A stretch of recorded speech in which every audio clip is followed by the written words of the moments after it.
ને મિત્રો એસએસસી 2014 ની અંદર એક આ સરસ મજાનો સમ પૂછાણો છે કે એક ત્રિકોણની પરિમિતિ 24 મીટર છે અને તેની અંદર સ્પર્શતા વર્તુળનો પરિઘ 44 મીટર છે.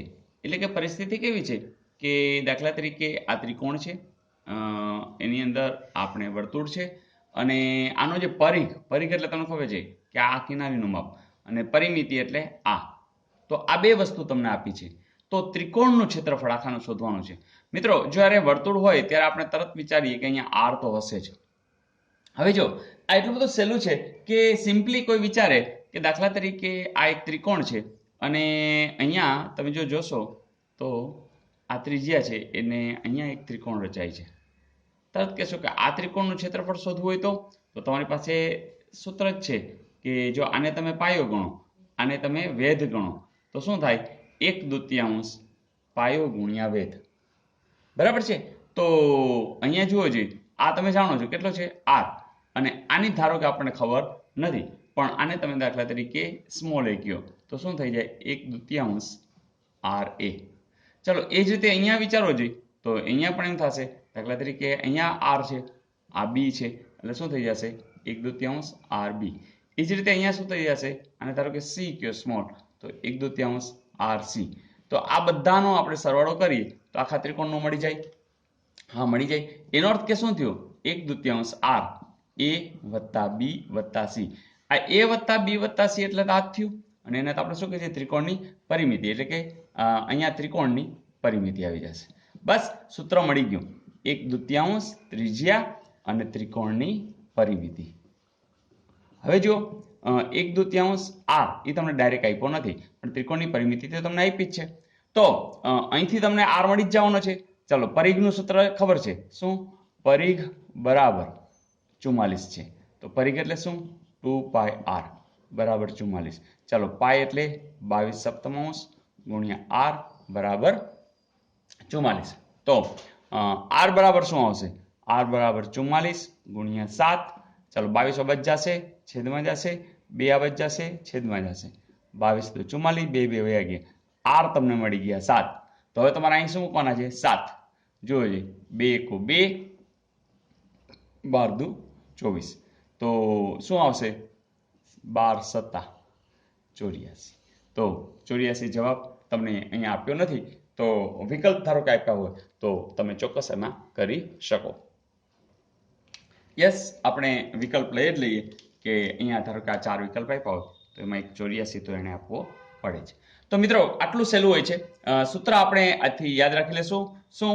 કે જ્યારે આવી રીતે તમને ત્રિકોણની અંદર કોઈ વર્તુળ આપ્યું હશે ત્યારે સૂત્ર એ જ થશે કે 1/2 ઇન્ટુ આર ઇન્ટુ ત્રિકોણની પરિમિતિ. તો મજા આવી ફ્રેન્ડ્સ આ એસએસસી 2014 ની અંદર પૂછાયેલ. ને મિત્રો બીજો સમ પણ બહુ મસ્ત છે કે જો કોઈ રકમ સાદા વ્યાજે 5 વર્ષે ડબલ થતી હોય તો તે રકમ કેટલા વર્ષે 4 ગણી થાય? મિત્રો અહીંયા મહત્વનું એ વાત છે કે કેવું વ્યાજ છે. તો સાદા વ્યાજ છે. તો અહીંયા કંઈ સૂત્ર મૂકશું નહીં, પણ આપણે ખાલી સિમ્પલી લોજિકથી આ દાખલો પૂરો કરી લેશું. જેમ કે 100 રૂપિયા છે, બરાબર? તો એના ડબલ થવા એટલે શું? કે પાછા 100 રૂપિયા મળશે. ક્યારે મળશે? 5 વર્ષે. બરાબર? હવે તમને ખબર પડી ગઈ કે 100 રૂપિયા ઉપર દર 5 વર્ષે 100 રૂપિયા વ્યાજ મળે છે. તો વળી પાછા 100 રૂપિયા ક્યારે મળશે? તો એના પછીના 5 વર્ષે. વળી પાછા 100 રૂપિયા ક્યારે મળશે? એના પછીના 5 વર્ષે. એટલે કે થયું શું કે તે રકમ કેટલા વર્ષે 4 ગણી થઈ? તો જો 100 હતી, અહીંયા 200 થઈ, 300 થઈ અને 400 થઈ. એટલે કે જવાબ શું આવશે? 15 વર્ષ. મિત્રો પણ એક યાદ રાખજો, આ જ વાતની અંદર જો ચક્રવૃદ્ધિ પૂછ્યું હોય તો આપણું લોજિક એમ કહેશે કે 100 રૂપિયા વાળી વાત પહેલા જ 5 વર્ષે 100 થાય છે, એટલે કે 200 રૂપિયા થઈ ગયા. એટલે કે દર 5 વર્ષે ડબલ થાય છે. હવે આ જ 200 રૂપિયા ચક્રવૃદ્ધિમાં છે, એટલે એ જ 200 મુકાઈ જશે તો પછીના વર્ષે પાછા બીજા 200 મળી જશે. એટલે હવે જો અહીં 400 થઈ ગયા.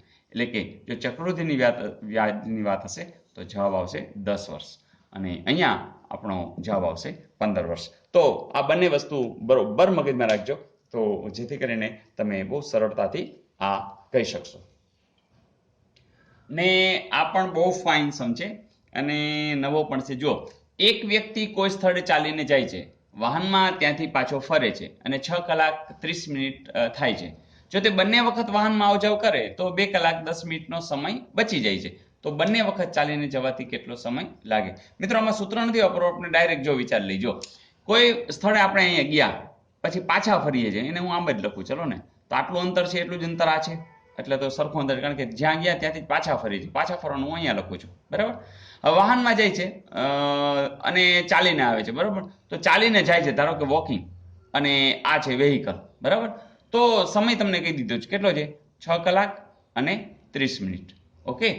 હવે જો તે બંને વખત વાહનમાં આવજાવ કરે, એટલે કે અંતર તો સેમ છે, બરાબર.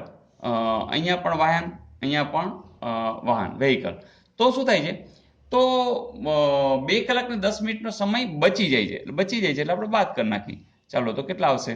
તો અહીંયા 4 કલાક અને 20 મિનિટ લાગે છે. ફરીથી આટલું અંતર અને આટલા અંતરમાં 4 કલાક ને 20 મિનિટ. તો તમને ખબર છે કે વ્હીકલમાં જાય, વ્હીકલમાં એનો અડધો સમય લાગે, એટલે 2 કલાક 10 મિનિટ, 2 કલાક 10 મિનિટ, બરાબર.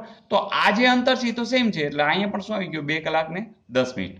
હવે તમે જ વિચારો કે જો આટલું અંતર 2 કલાક ને 10 મિનિટ લે છે વ્હીકલમાં, તો ટોટલ તો એને 6 ને 30 લાગ્યો છે.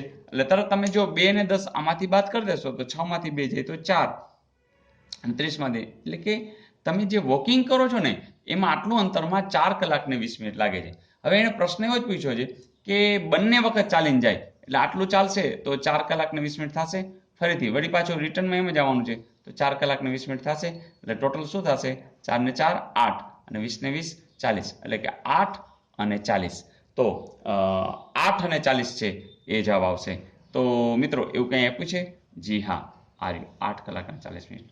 તો ફરીથી મિત્રો કે અહીંયા તમે શું કર્યું કે આ 4 ને 20 છે, આ 4 ને 20 છે, એ જ તમારે આની અંદર આવી જશે. ટૂંકમાં આપણને ખબર પડી ગઈ કે આટલું જો 4 ને 20 લાગતું હોય તો આ પણ 4 ને 20 લાગે, કારણ કે એ પણ અહીંયા વોકિંગ છે, અહીંયા વોકિંગ છે. તો 4 ને 20 અને 4 ને 20 એના ડબલ થઈ જશે, એટલે કે 8 ને 40. ઓકે ફ્રેન્ડ્સ, તો મજા આવી. તો આવા સમ્સ જે કંઈ નવા હોય એમાં નવીનતા શું છે એ તમે જોતા રહેજો અને આનંદથી કામ કરતા રહેશો. Okay, all the best.